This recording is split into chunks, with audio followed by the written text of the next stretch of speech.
नमस्कार दोस्तों, स्वागत है आपका अपने चैनल जॉब एट मास्टर पे। जी हाँ दोस्तों, आरआरबी एनटीपीसी 2025 का परीक्षा स्टार्ट हो चुका है। 5 जून से परीक्षा आप लोगों का स्टार्ट हो चुका है। आज मैं आप लोगों के लिए लेकर आया हूँ आरआरबी एनटीपीसी का पेपर विश्लेषण। जी हाँ दोस्तों, आज हम लोग इस पेपर में कैसे क्वेश्चंस पूछे जा रहे हैं इन सारे टॉपिक्स पे बात करेंगे। साथ ही साथ जीएस, मैथ्स और रीजनिंग, ये तीनों टॉपिक्स में कौन सा टॉपिक हार्ड आ रहा है, कहाँ से क्वेश्चंस आ रहे हैं, वो सारे डाउट को क्लियर करेंगे। साथ ही साथ मैं आज आप लोगों के लिए 5 जून के वे exam first shift, second shift और थर्ड शिफ्ट, तीनों शिफ्ट के विश्लेषण करके आप लोगों के लिए एक सेट तैयार किया हूं, जिससे कि परीक्षा में कहां से क्वेश्चंस आ रहे हैं, कैसे क्वेश्चंस आ रहे हैं, इजी की टफ या मॉडरेट कैसे क्वेश्चंस आ रहे हैं, उन सभी पे बात करेंगे। तो वीडियो के आखिरी तक जरूर बने रहे, इससे आपके सारे डाउट्स क्लियर हो जाएंगे और साथ ही साथ आपको पता चलेगा कि कहाँ से पढ़ना है, किस टॉपिक से पढ़ना है। अगर आप भी गवर्नमेंट जॉब की तैयारी कर रहे हैं तो चैनल को जाकर के अभी सब्सक्राइब कर लीजिए, क्योंकि यहाँ मिलती है गवर्नमेंट जॉब की सबसे तेज और सबसे सटीक जानकारी। तो चलिए आइए वीडियो को स्टार्ट करते हैं। प्रत्येक विषय में कितने प्रश्न पूछे जा रहे हैं। जी हाँ दोस्तों,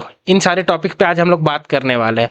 आरआरबी एनटीपीसी सीबीटी 1 का परीक्षा पैटर्न, जिन विषयों में अधिक प्रश्न आ रहे हैं जैसे कि करंट अफेयर्स, विज्ञान और मैथ से एलसीएम, एचसीएफ और रीजनिंग से कोडिंग डिकोडिंग आदि, इन सारे टॉपिक्स पे भी बात करेंगे। साथ ही साथ परीक्षा स्तर, जी हाँ दोस्तों, परीक्षा का स्तर कैसा, आसान है, मॉडरेट है या फिर हार्ड है, उस पर भी बात करेंगे।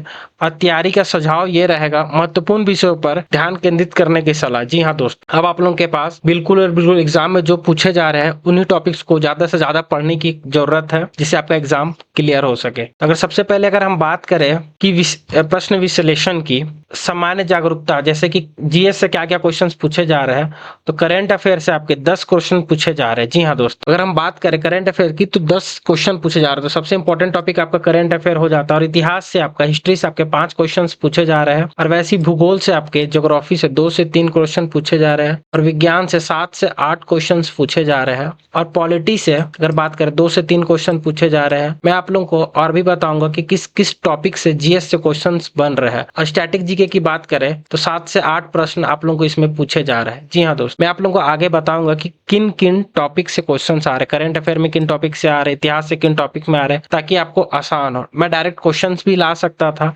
लेकिन उससे आपको एग्जाम में उतना ज्यादा फायदा नहीं होता, क्योंकि आज जो पूछे गए उस टॉपिक से क्वेश्चन पूछे जाएंगे, ना कि वो क्वेश्चन फिर से रिपीट किया जाएगा। अगर वैसे ही अगर हम लोग मैथ्स की बात करें, गणित की, तो गणित में आप लोगों के एलसीएम, एचसीएफ से 4 से 5 क्वेश्चन देखने को मिले हैं। और वैसे प्रतिशत, अनुपात एवं समानुपात से 3 से 4 क्वेश्चन देखने को मिले हैं। तो एलसीएम, एचसीएफ, अनुपात और समानुपात का भी वेटेज बहुत अच्छा खासा है। और एवरेज से की बात करते हैं, एवरेज का भी वेटेज 3 से 4 क्वेश्चन का भी अच्छा खासा है। लाभ एवं हानि का तो 2 प्रश्न यहाँ से भी देखने को मिले हैं तीनों शिफ्टों में, किसी में 1, किसी में 2 प्रश्न। और ऐसे ही हम लोग सीआई और एसआई की बात करें, साधारण ब्याज और चक्रवृद्धि ब्याज की, इससे आप लोग को ज्यादा क्वेश्चन नहीं, 1 से 2 ही क्वेश्चन देखने को मिल रहा है। और वैसे ही अगर हम लोग एडवांस मैथ की बात करें, बीजगणित और सरलीकरण की, तो इससे भी आप लोगों को 3 से 4 क्वेश्चंस देखने को मिले हैं। और ज्योमेट्री से आप लोगों को 2 प्रश्न देखने को, 1 से 2 प्रश्न हर शिफ्ट में देखने को मिल रहे हैं, जैसा कि बच्चों के द्वारा पता चला है, उसी के हिसाब से ये सारा बनाया गया है। और वैसे अगर हम लोग रीजनिंग की बात करें, कोडिंग डिकोडिंग से 3 प्रश्न, सोलिलिज्म से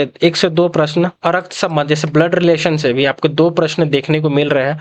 ब्लड रिलेशन की बात करें तो ब्लड रिलेशन से ज्यादा घुमाकर क्वेश्चन नहीं पूछा जा रहा है, लेकिन हाँ मॉडरेट क्वेश्चन बोल सकते ब्लड रिलेशन से पूछा जा रहा है। पजल से काफी इजी क्वेश्चन आ रहे हैं, 3 से 4 करने जैसे क्वेश्चन है। और गणना की बात करें कि फोटो से कैसे क्वेश्चन आ रहे हैं, उससे भी आपको 2 से 3 क्वेश्चन आ रहे हैं। थोड़ा ट्रिकी है, लेकिन आप लोग अगर अच्छे से करेंगे तो आप लोग कर पाएंगे। समानता और विभिन्नता से 3 से 4, इसका भी वेटेज काफी ज्यादा है। और अगर हम लोग बात करें, जैसे कि मैंने आपको बताया कि मैं आपको टॉपिक भी बताऊंगा, जैसे कि करंट अफेयर से 10 से 12 प्रश्न पूछे जा रहे हैं। और ये आप लोगों के 2024 और 25 के से ही क्वेश्चन आ रहे हैं। 2024 के पूरे और 25 के आप लोगों के मार्च तक के क्वेश्चन को पूछे जा रहे हैं, उसके बाद का क्वेश्चन नहीं पूछा जा रहा। इसमें जो टॉपिक पूछे जा रहे हैं, नई नियुक्तियां पूछी जा रही है, पुरस्कार जो मिले हैं नोबेल पे और भारत रत्न, वहां से क्वेश्चन आ रहे हैं। साथ ही साथ खेल आयोजन से आ रहे हैं और विजेता से आ रहे हैं। और एक क्वेश्चंस देखने को मिला था, डब्ल्यूपीएल से भी क्वेश्चंस पूछे गए हैं कि फाइनल विनर कौन था और रनर अप कौन था, इस टाइप से भी क्वेश्चंस देखने को मिले हैं। तो मतलब स्पोर्ट्स से भी आप लोगों के क्वेश्चंस आ रहे हैं। और हाल में राष्ट्रीय और अंतर्राष्ट्रीय सम्मेलन जो आप लोगों के हुए हैं 24 वाले और 25 में जनवरी फरवरी वाला, उसे भी आप लोग पढ़ के जरूर जाएंगे, क्योंकि यहाँ से भी क्वेश्चन देखने को मिले। ये 4-5 टॉपिक से आप लोगों के क्वेश्चन कम से कम 8 से 9 क्वेश्चन यहीं से आ रहे हैं। आप लोग इतना कर लेंगे तो बिल्कुल आराम से आप लोग 8 से 9 क्वेश्चंस कर सकते हैं करंट अफेयर में। और वैसे ही अगर हम लोग साइंस की बात करें ना, तो भौतिक रसायन, जीव विज्ञान से आप लोग के अगर बात करें तो विटामिन से क्वेश्चंस आ रहे हैं, इस बीमारी से संबंध बीमारी से क्वेश्चंस आ रहे हैं, साथ ही साथ बल का ईसाई मात्रक क्या है इस टाइप से क्वेश्चंस आ रहे हैं, और अम्ल और क्षार से संबंधित प्रश्न का 1 से 2 प्रश्न देखने को हर शिफ्ट में मिल रहे हैं। ये सारे टॉपिक्स को भी आप लोग बिल्कुल अच्छे से करेंगे। और साथ ही साथ अगर हम लोग बात करें हिस्ट्री की, इतिहास की बात करें तो इसमें सबसे ज्यादा प्राचीन और आधुनिक भारत पर फोकस आप लोगों को करने की जरूरत है, क्योंकि यहाँ से सबसे ज्यादा क्वेश्चन बन रहे हैं। अगर एग्जाम्पल में आप लोग समझे तो असहयोग आंदोलन कब हुआ, ऐसे क्वेश्चन देखने को मिले हैं। महाजनपद काल किससे संबंधित है, ऐसे क्वेश्चंस देखने को मिले हैं। और कांग्रेस के पहले अध्यक्ष कौन थे। जी हाँ दोस्त, और वैसे अगर ज्योग्राफी की बात करें तो इससे आप लोगों को भी 3 से 4 प्रश्न देखने को मिल रहे हैं। इसमें आप लोगों को जो टॉपिक्स पूछे जा रहे हैं, भारत के राज्य से पूछे जा रहे हैं, नदियां से पूछे जा रहे हैं, पर्वत से पूछे जा रहे हैं, और आप लोगों को इसमें स्थलकृतिकी तथ्य से भी पूछे जा रहे हैं। अगर एग्जाम्पल की बात करें, सबसे बड़ी नदी कौन सी है, ऐसे क्वेश्चन भी देखने को मिले हैं। मागरे वन कहाँ पाए जाते हैं, ऐसे क्वेश्चन। आप लोग इन सारे टॉपिक्स को करने से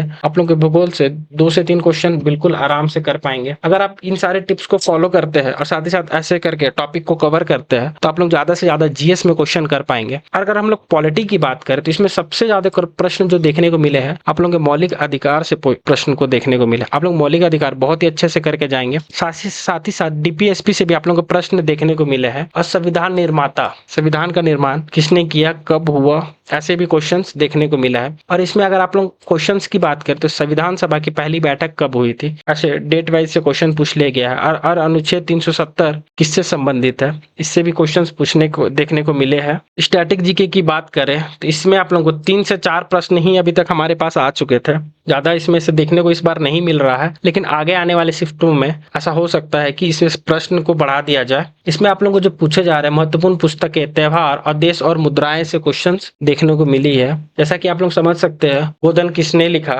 इस टाइप से क्वेश्चंस देखने को मिले हैं। आप लोग इस सारे टॉपिक्स को अगर अच्छे से करेंगे तो आप लोग ज्यादा से ज्यादा स्कोर को कर पाएंगे। अभी भी समय है, आप लोग टॉपिक्स को एक एक बार रिवाइज कर सकते हैं, जिससे आपके एग्जाम में यहीं से क्वेश्चंस बनने हैं। जब भी अगर एग्जाम का पैटर्न को चेंज किया जाएगा तो मैं ऐसी वीडियो लेकर आऊंगा और कैसे पैटर्न और कैसे टॉपिक से क्वेश्चंस पूछे जा रहे हैं, जिससे कि आपको अपने एग्जाम में मदद हो सके, उस पर भी बात करेंगे। उम्मीद है ये वीडियो आपको काफी ज्यादा पसंद आया होगा और आपके लिए काफी ज्यादा हेल्पफुल रहे। मिलते हैं आपसे अगली वीडियो में कुछ नई जानकारी के साथ। तब तक के लिए आप लोग पढ़ते रहिए और बढ़ते रहिए। जय हिंद।